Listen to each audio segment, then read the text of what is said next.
You have to hand it to an Archdemon's Dilemma. How many shows will have any character, whether they're an Archdemon, normal average Joe, isekai protagonist, doesn't matter, get an adoptive daughter, and one of the first things he does, because even though for Nephi, Zagan have been together for a bit, this is all relatively early. And I don't think there's a time period where teaching the adoptive kid torture would be acceptable. But I would have to imagine, just after adopting said dragon lady, Nephi's face said it all. She thought to herself, wait a gosh darn moment. I may be new to this mother role, but should we teach her torture? Probably not the best idea. Now granted, you can make the argument, well, it is a dragon, it's a little more complicated. Even the dragon was a little speechless by Zagan. I guess we should just consider ourselves lucky that at the end of the day, for an Archdemon, he's probably the best we could ask for. But wowzers. Full live reactions over on Patreon. If you want some full and good thought to any of these Archdemon Dilemma episodes, it's gonna be over there exclusively. So that was an episode. Did not go the directions I was expecting. We have the Raphael stuff, which is incredibly interesting.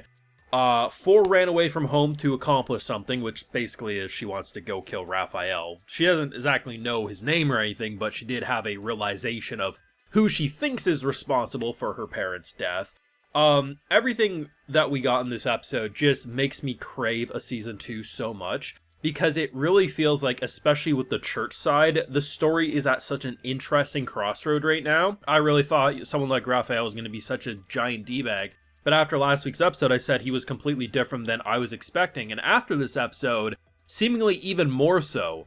This is someone who feels like he's against the church. Now, we don't have the confirmation, but I think it's pretty obvious that they want us to believe whoever was talking with Shastiel was basically, it was Raphael, because the build of the shoulders is very similar to who we see, but he was cloaked up. Could be a different character, sure, but given the fact that he manipulated her to getting her sword back, and it seems like he's looking for people who want to go against the typical church orders, it feels like he's like leading some sort of revolution or something. I'm not sure exactly, but the fact that he's actually impressed with Zagan, he had no hostility, no desire to actually kill him, and supposedly he's killed like 499 archdemons or something. It was like being presented like Zagan was going to be his 500th. And the idea that he left him alone after such an awkward situation where it's like, it's almost like he wants to go against the law and order of this world. And for what reason, I don't know, but someone did try to poison our girl. Thankfully, Barbados came in just at the right time and we're able to save her. But it's like, there's a lot of corruption clearly at play. And the fact that the most menacing and intimidating looking character seemingly is like one of the characters we can probably trust the most and not actually be a giant dick is actually pretty impressive. Though there is the uncertainty of what is going to happen with 4, because 4 wants revenge for whoever killed her parents. And it is entirely possible Raphael is the one who did that. But at the same time, the way it was framed, he also could have just been in the general area and, yeah, consumed dragon flesh after they were killed, and maybe he didn't. It's very hard to say. But it's a complicated situation because if this was just, oh, he killed 4's parents and he's been a dick to everyone, we don't really care if she goes kills him or whatever. She's a dragon at the end of the day. It's not like she's going to be a completely normal, sane child, especially being raised by these two. It's just, it ain't going to happen.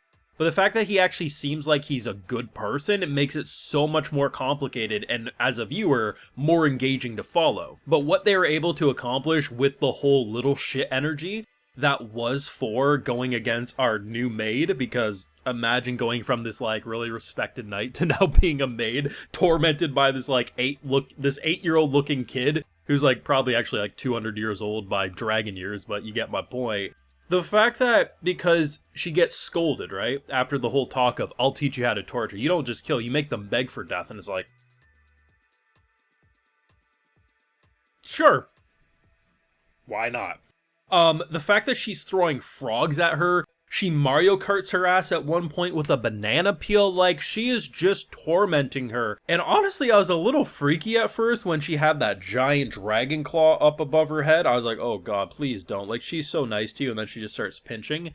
It's obviously a difficult situation to be put in the shoes of, like, you naturally blame this Night Order for obviously the death of your parents, and anyone who willingly would work with them is scumbags. But, like, the idea that she is being influenced, and I think that's why it's so important of what Zagan did, where he told her, like, if you have unfinished business or you have stuff you have to do, I'm not going to keep you at gunpoint here. You're free to do what you want, but please know you always have a home here, which I think is a very important message.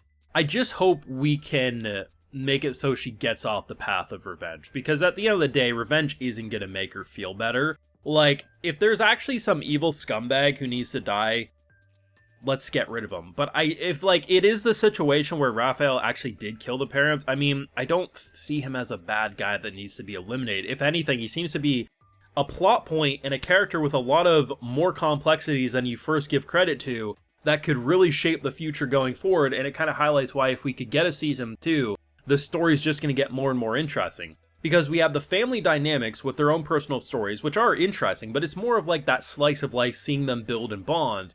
But the whole church order and everything is where the story's really popping off and has me dying to see where another 12 or 13 episodes could go. I mean, this show has quickly impressed me, of course, and has caused me to laugh harder than I ever expected, say, what the hell am I seeing? But the dynamic is just so good. Right now, we have this beautiful mother-daughter, father-daughter, husband-wife dynamic between the central three, and it's so good. You add in Uncle Barbados, which I still need to see more of. We have a maid who I think just ships the central two so hard. Like, it doesn't feel like she wants to be a third wheel, she just wants to watch, and it's kind of hilarious. And then the knight, who gave me the most intimidating energy, seems like he could actually be, like, one of the most wholesome guys. He just doesn't like corruption. Did anyone actually think this show would get this complex and interesting? Because I sure as hell did. I thought it'd just be a funny show, sometimes a kind of intense show, and it just gets better and better.